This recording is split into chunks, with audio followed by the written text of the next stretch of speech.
Magandang ipatake ito sa 7 to 8 days pa lang na puppy mga kadogs para bago sila magkaroon ng complete vaccine, malakas na ang kanilang immune system o kaya ma-boost ang kanilang immune system.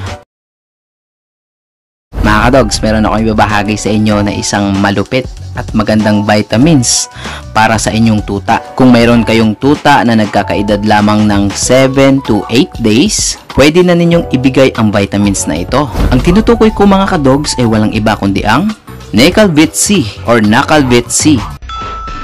Kung gusto nyo mag-order ng vitamins na yan mga kadogs, umorder lang kayo sa yellow basket sa baba. Available yan. Mga kadogs, ang ibibigay nyong dosage para sa inyong tuta ay 0.25 ml lamang.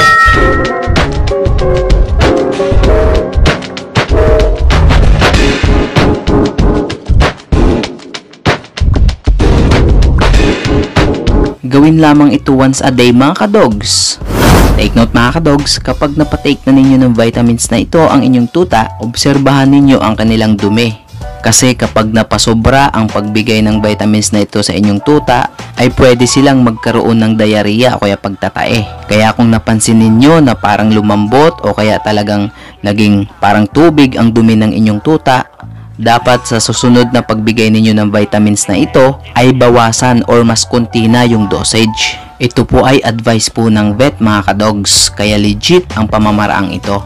Mga kadogs, ang vitamins na ito ay ipatake sa kanila araw-araw. Ngayon kapag lumaki na ang inyong mga puppy, nagiging adult na sila, pwede na ninyong sundan ang tamang dosage na nakalagay doon sa box